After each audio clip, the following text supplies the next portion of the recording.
નમસ્કાર ખેડૂત મિત્રો, આજે તારીખ 29 જાન્યુઆરી 2025 આજની સવારની હવામાન અપડેટની અંદર માહિતી મેળવીએ તો ગુજરાતમાં થઈ શકે છે કમોસમી વરસાદ 3 થી 5 ફેબ્રુઆરી સાવધાન રહેજો.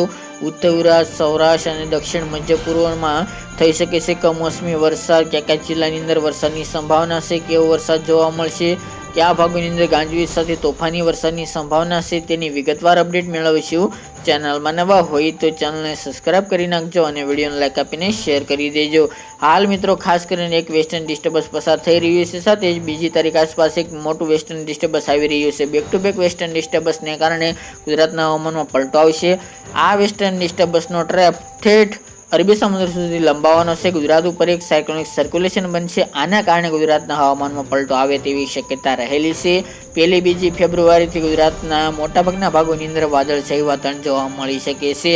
આમ જોવા જઈએ તો આ માવઠું સમગ્ર ભાગોની અંદર નહીં જોવા મળે. કચ્છ સિવાય તમામ ભાગો જેમાં ઉત્તર ગુજરાત, સૌરાષ્ટ્ર, મધ્ય પૂર્વ અને દક્ષિણ ગુજરાત આ તમામ ભાગોની અંદર છૂટાછવાયા વિસ્તારની અંદર કમોસમી વરસાદ ખાબકે તેવી શક્યતા રહેલી છે. ખાસ કરીને વધુ શક્યતા 3 અથવા તો 4 તારીખ દરમિયાન જોવા મળશે. ત્યાં દરમિયાન માવઠાનું જોર વધુ જોવા મળી શકે છે. સૌથી પહેલા વાત કરવામાં આવે તો આ ટ્રફ લંબાવાને કારણે સૌથી વધુ માવઠાથી પ્રભાવિત થયેલા વિસ્તારો જેમાં ઉત્તર ગુજરાતની અંદર સાબરકાંઠા, બનાસકાંઠાના તમામ ભાગો જેમાં ઈડર, વડાલી હોય, ખેડબ્રહ્મા, મહેસાણા, પાટણના ભાગો, રાધનપુર, વિસનગર, સિદ્ધપુર, થરાદ, ધાનેરા, ડીસા, પાલનપુર, અંબાજી સહિતના ભાગોની અંદર કમોસમી વરસાદની શક્યતા દેખાઈ રહી છે. આ સિવાય અમદાવાદ, ગાંધીનગર, ખેડા, દાહોદ, ગોધરા, મહીસાગર, પંચમહાલ, અરવલ્લી સુધીના ભાગો જે મધ્ય પૂર્વના તમામ ભાગો છે આ તમામ વિસ્તારની અંદર વરસાદની શક્યતા રહેલી છે. એ સિવાય આણંદ છે, બોરસદ, તારાપુર, ભરૂચના 1-2 સેન્ટરો તેમજ છોટાઉદેપુર, વડોદરામાં પણ કમોસમી વરસાદની શક્યતા 3 થી 5 તારીખ દરમિયાન જોવા મળશે.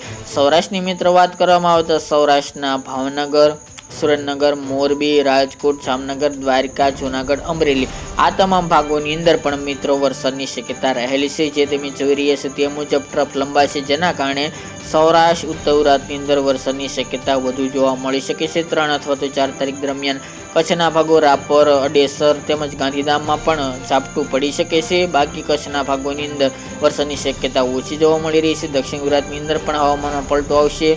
તેની સાથે કોઈક જગ્યાએ ઝાપટા પડી શકે છે. બાકી દક્ષિણ ગુજરાતની અંદર પણ વરસાદની સંભાવના ઓછી છે.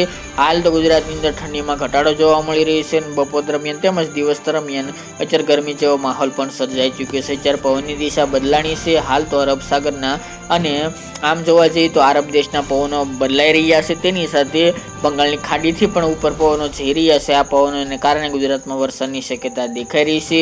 આમ જોવા જઈએ તો ગુજરાતમાં હજુ હાલ તો ઠંડીમાં દેખાય તેવી શક્યતા ખૂબ ઓછી જોવા મળી રહી છે. પરંતુ મિત્રો વરસાદની શક્યતા પૂરેપૂરી 100% આમ તો ગણી શકાય, કારણ કે આ પવન દિશા બદલાઈ છે. તેની સાથે તાપમાન પણ ઘણું ઊંચું જોવા મળી રહ્યું છે, જેના કારણે ઠંડી પણ ગાયબ પહોંચી ગઈ છે.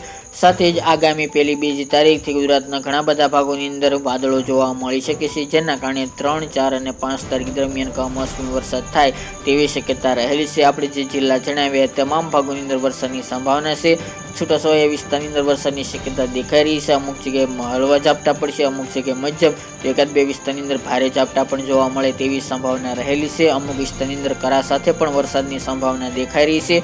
તેમજ મિત્રો ગાજવીજનું પ્રમાણ પણ જોવા મળશે. આ માવઠું છે, જેના કારણે ભારે પવન પણ શરૂઆતમાં જોવા મળે તેવું પણ અનુમાન દેખાઈ રહ્યું છે.